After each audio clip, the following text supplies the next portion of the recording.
This Inside Line is all about the 2022 Ford Maverick Hybrid. All right, let's get it started. This is so weird.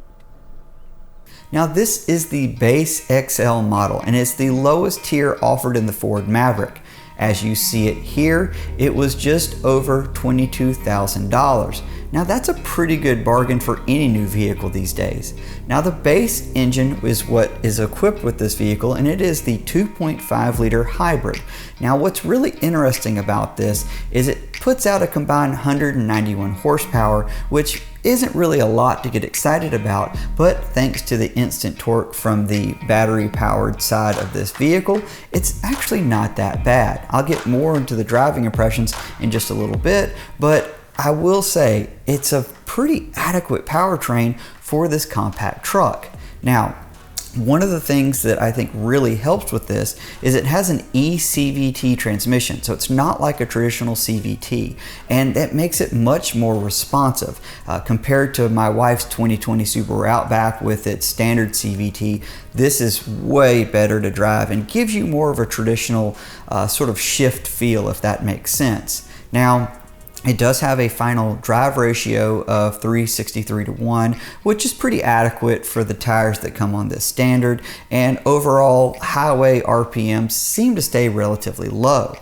Now the big question, or I guess the big draw to this beyond the low entry-level price, is the incredible fuel economy numbers it boasts.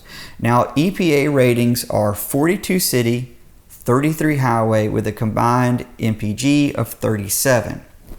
Real world, what I have found actual hand calculated is I typically get around 39 miles per gallon, which is pretty good. I live in the coastal plains of North Carolina. I don't typically get on the highway too much, but that does get mixed in with this driving. I do a lot of stop and go, taking the kids to school and just running errands, and this is a great truck for that. So for me, 39 MPG, that's pretty good, especially with ridiculous gas prices as they are right now. Now in my experience, the truck will drive up to 45 miles per hour with battery only. And the way this battery gets recharged is either through brake regeneration, so actually just using the brake pedal, and through a generator that's connected internally with the eCVT transmission. Now the inside of this truck is fairly interesting. It's really a blend of old and new mini truck. It is very blue in this particular XL trim, and I would have preferred that to have been more of a black gray combo, but the blue sort of works, and it kind of keeps the interior feeling a little bit bigger than it really is. Now, the touch points are fairly nice, and there are adequate storage spots for drinks and things like that, especially in the front. You've got a good place to set your cell phone down, and the 8-inch screen is very easy to read. All of the air conditioning controls are within reach. I would say my only complaint about the air conditioning for this truck is it works great, especially to cool the front occupants, but my kids get a little warm in the back when it's kind of cold up front, so I wish there was a little bit better flow or it had vents in the back. The speakers are garbage. It just sounds absolutely awful. I'm not a huge music aficionado, but I like to listen to my tunes, and it just does not sound very good. The other complaint I have is, even though I knew this was an AM/FM radio, and that doesn't bother me because you can sync up your Bluetooth, listen to music through your phone, it's constantly disconnecting from my phone, which is really obnoxious. So that's not great. Maybe the higher trims get better stereo systems, and I believe that is the case, but you'll be a little underwhelmed with the stereo system in general, in my opinion. Seat comfort wise, in the front, I really like them. I love cloth. I'm actually more of a cloth guy than I'm a leather guy, so for me this has been great. They're really easy to wipe out, so in case I actually accidentally get in here dusty or dirty from working on something or riding dirt bikes or whatever, they've been very easy to clean up. I think they've got good bolstering. I like the styling of them, so I think Ford did a great job with the actual seats. Now the rear of the truck is surprisingly roomy. Now if you are a parent and you're looking at one of these trucks, I will tell you that a forward-facing car seat fits in here very well. The kid's still going to be able to kick your seat, because no matter how big your kid is, it seems like their legs just grow exponentially once they get in a car seat. Ford did a very good job, however, of notching out the back of both the driver and passenger seat, so there is more legroom.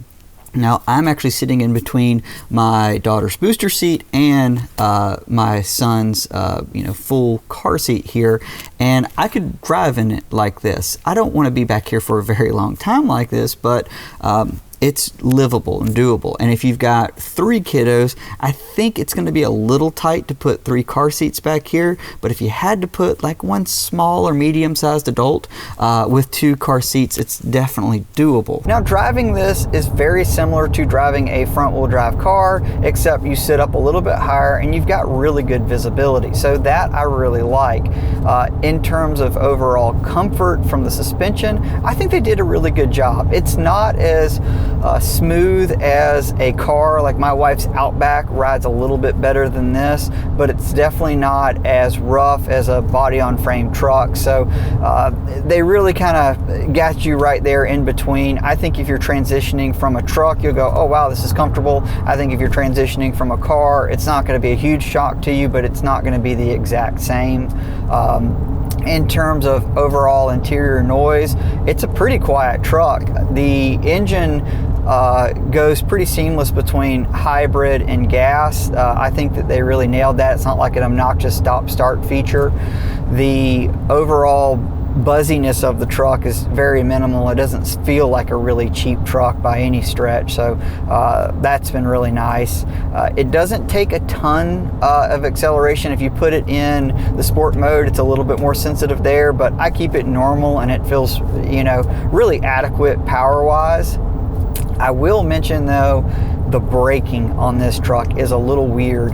It does have that regenerative braking feature, so if I let off the gas, it puts the needle back into the green area here where it's kind of helping you reclaim some of that battery loss. Well, it makes the brakes a little sensitive at times, which I like a vehicle that stops well, don't get me wrong. But what happens is at low speeds is suddenly you lose that feature and the brakes just feel kind of touchy. So that'll take you a little get used to, or at least it did me. Other than that, not a big complaint. I don't feel like the suspension needs to be modified to ride better by any means.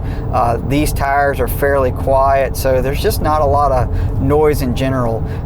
As I mentioned before, the stereo still sucks, so you end up hearing a lot more things than you'd like to, but I tell you, I think they really did a good job of making such an inexpensive truck not feel like a cheap truck. Now from the factory, all XLs come with a 17x7 steel wheel with a basic kind of highway tire, we'll call it. And it's not very exciting to look at. Obviously the goal here is fuel economy, more than anything else. And I didn't hate the combo, but I didn't love it. If it maybe had came with an all-terrain with a black wheel, it would have been a little bit more exciting to keep. But I ended up rolling up my wife's spare tire next to this because she has the same 767 Pangea wheel from Gear Off-Road, and I just kind of wanted to get an idea like what it would look like if I went with a bronze wheel and put an all-terrain and that sort of thing. And once I kind of saw it next to it, I was like, yeah, this is what it needs. So thankfully they actually make this wheel size for this truck, and it has 5.88 inches of back spacing, which I kind of was hoping would work out this way, and really it keeps it tucked in the wheel well really nicely, so I didn't screw up the scrub radius and everything. The big difference here is this is a 17x8. It's a cast aluminum wheel. The stock wheel is steel, so I've got a better wheel that's made from definitely a lighter material, so that was a big win. I didn't want to put a huge tire on here. I thought that was silly, but for the type of places that I take it and just really cosmetics, like I wanted at least like some sort of all-terrain. But the big thing about these trucks is they only weigh around 3,600 pounds, and that's a big deal because if you just put a light truck tire under here, it's going to ride like crap and be too heavy and raw performance. So like I didn't want to put a regular LT.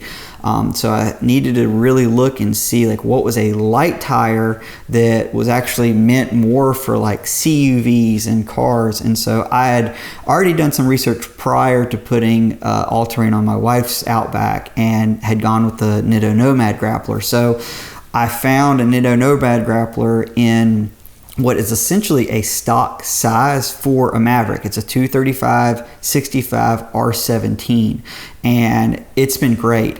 It is about a ½ inch taller than what came on this thing, the hybrid standard, and it's a little bit less than an inch wider, around an inch wide, than what was on here before. Given they are a factory option tire size, I'm not rubbing anywhere, haven't had an issue with that.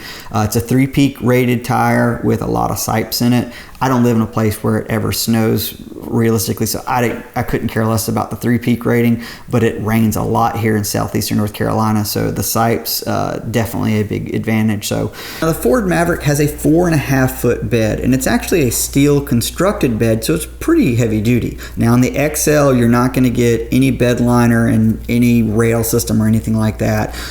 It just has 4 tie down points, and it works pretty well for me. It does come with the 12-volt hookup in the back, so if you wanted to wire in like an onboard air compressor or something like that, you absolutely could, and I think Ford really did that well. The rear tailgate has a few different positions that you can put it in as well, which allows you to get a little bit more usable hauling space out of the bed, and I've definitely used it before to kind of keep stuff from shifting. So I like it. You can still put a dirt bike in the back of it. For my needs, I love how low the truck is, and it's really easy to load gear in and out of the back of. The biggest thing is I realized really quickly the cab fills up so fast when you have all the kids and everything in here, so I needed some sort of bed cover. I didn't really want to spend $1,000 on a bed cover, so I started looking at like what affordable bed covers were out there. I also wanted to be able to really quickly take the bed cover on and off, so I didn't want some crazy integrated system that would just roll up and always stay there.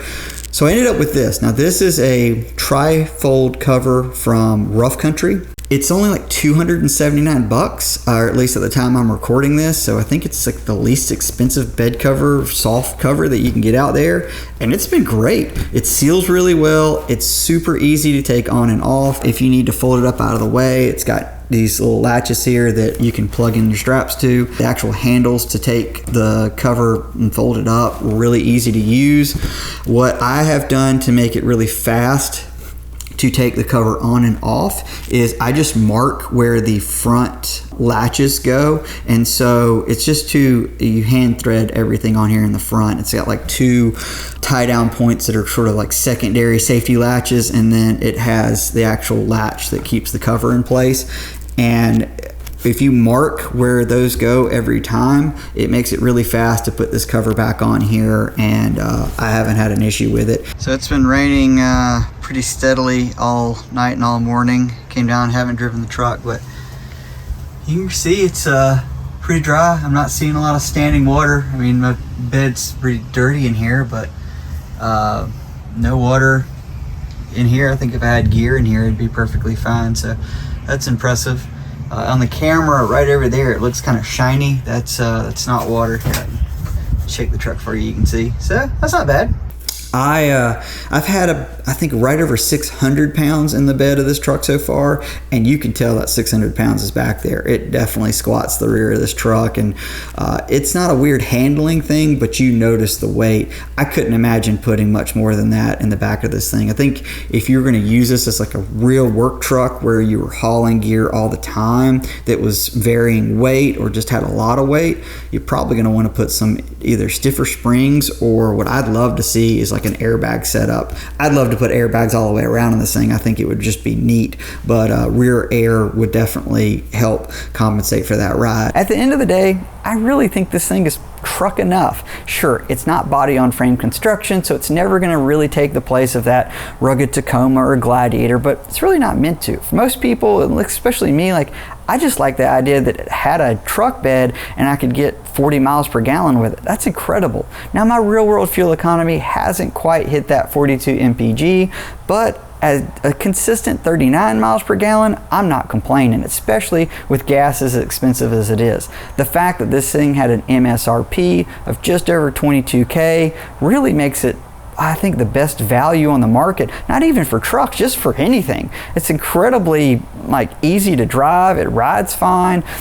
I love the size. It's not really too big, not really too small. It's just kind of like a perfect fit. I love this thing exists. So I think Ford did a good job. The aftermarket's already going crazy with these things, so I cannot wait to see how they continue to evolve and what sort of mods continue to roll out for these things. So I don't know how crazy I want to get with this truck, but I'm not very good and mature at leaving vehicles alone, so I'll just leave it at that. Well, until then, appreciate you guys watching, and we'll see you guys next time. Take care. Bye-bye.